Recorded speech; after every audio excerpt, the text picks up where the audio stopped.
We start with 1 hour chart. Okay, if we refer to one analysis, since the price was within this move, we mentioned if you want to look for continuation, any correction, we can take the trade, but we need to be quite careful because the way is moving. I mean, may we get the bigger correction? This is the only things we mentioned. And since we have been looking for buy since the price was within this correction, we mentioned any trade within this move we have to at least book some profit.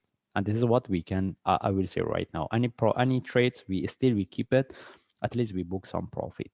Okay. And even when the price was within this move, we mentioned we can expect to get a big correction. Even our point on this is what we get. And there was an opportunity to trade with the breakout, and even this is the second opportunity. Now want to see what's the next. First of all, if we put this one in relative to this, what we had based on the indicators, correction, sorry, divergence, and as well here. Mostly we are not looking for the reversal. We can expect to get the bigger correction. This is what we need to be aware. That's why whatever the trade we have for buy, if anyone is still they keep within this move, they should have the proper management. All right. Now we start with higher time frame. We still start with daily chart. You want to see what we have based on daily chart. As we can see, after this correction, this is what we get. Mostly when we have this kind of the sharp move, either from here or higher, we can expect to get a bigger correction for continuation. If not, we need to be really careful because somehow the price can dump a lot. Okay, I don't want to say the price is going to reverse. The only thing is we need to manage our trade and we can expect the correction for continuation. All right, rather than that, we don't have any other, I mean, we don't have anything based on daily chart. The only thing is the price is almost at the top, the highest price we got. And even if we move to forward chart, after we get this correction, we get this down a sharp move. Now we want to see how high this one can go before we get another correction.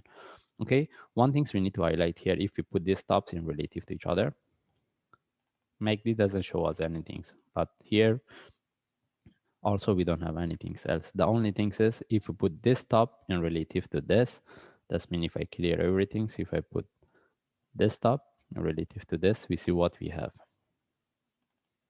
All right, exactly here. We had the divergence, but can we put this internally relative to this? That means we have a correction here. That's why at the here or higher, we can expect one more correction similar to what we have here. This is the only things we can refer to. Because that's why I mentioned, from now, we should expect to get a big correction, either from here or higher, similar to what we have here, even more complex than what we get here. That's why if we got any trade, we need to be quite careful. We should know how to manage. And from now, if you want to look for continuation, the only way to trade similar to any of this correction. Any trade we get, any correction, we can look for buy, but we consider as a short term. As long as we get into the profit, we start to manage. As you can see, the price broke the previous stop, it start to correct. And even the price broke the previous stop, now we get the correction here. Okay, for me, if I see any correction, if I get any buy setup, I will take the trade. But as long as we get into the profit, I will start to manage. Okay, by the way, we just follow the chart. If I see any update, I will share. And right now we need to be really careful if we're getting any trade, if we're taking any trade, because mostly we can expect to get the bigger correction as I explained based on forward chart. Thanks.